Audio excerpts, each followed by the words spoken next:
মজার বিষয় হচ্ছে কি গোপালগঞ্জের মতো জায়গায় 600 বিঘা 800 বিঘা আরো পাশে কত হয় 800 1400 বিঘা। তা আর কিছুদিন সময় পাইলে তো গোপালগঞ্জই কিনে ফেলতেন মনে হয় উনি। দেশ জুড়ে বেশ কদিন ধরেই পুলিশের সাবেক মহাপরিদর্শক বেনজির আহমেদের সম্পদের পাহাড় নিয়ে আলোচনা সরব ছিল। এবার তার ও তার স্ত্রী ও মেয়ের নামে থাকা স্থাবর সম্পদ জব্দ করার আদেশ দিয়েছেন আদালত। একই সঙ্গে তাদের ব্যাংক হিসাব অবরুদ্ধ করার আদেশ দেওয়া হয়েছে। ঢাকা মহানগর আদালতের সিনিয়র স্পেশাল জাজ মোহাম্মদ আশামস জগলুল গত 23 মে এই আদেশ দেন। আদালতের আদেশের বিষয়টি নিশ্চিত করেছেন দুর্নীতি দমন কমিশনের আইনজীবী খুরশেদ আলম খান। তিনি বলেন, বেনজির আহমেদের সম্পদ কেনার 83 দলিল জব্দ করার আদেশ দিয়েছেন আদালত।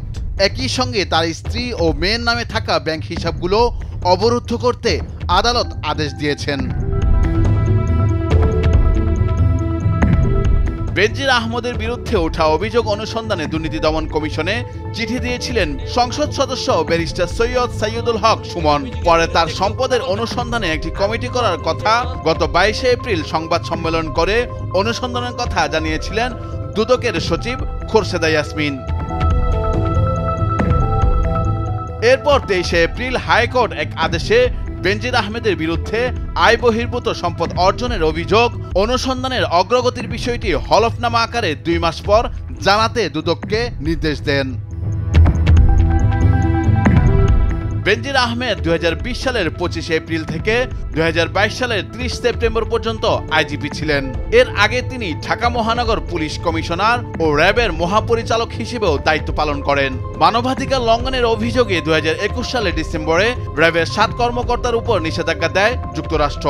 ওই সময় র্যাবের দায়িত্বে থাকা কর্মকর্তাদের পাশাপাশি এই বাহিনীর সাবেক কর্মকর্তারাও নিষেধাজ্ঞার আওতায় ছিলেন, যার মাঝে বেনজির আহমেদেরও নাম ছিল। যুক্তরাষ্ট্র যখন নিষেধাজ্ঞা দেয় তখন আইজিবির দায়িত্বে ছিলেন বেনজির আহমেদ।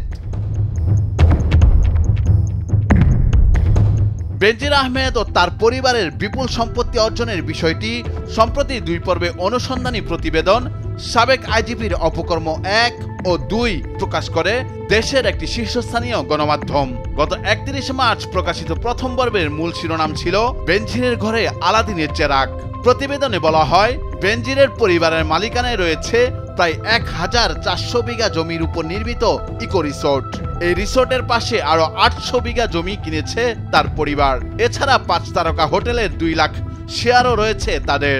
ঢাকার বসুন্ধরায় 3500 বর্গফুটের ফ্ল্যাটও রয়েছে বেনজিরের পরিবারের। এসব সম্পত্তি অবৈধ টাকায় কেনা বলে প্রতিবেদনে উল্লেখ করা হয়। সাবেক আইজিপির অপকর্ম প্রকাশ করা হয় গত 2 এপ্রিল। এই পর্বের মূল শিরোনাম ছিল বনের জমিতে বেনজিরের রিসোর্ট।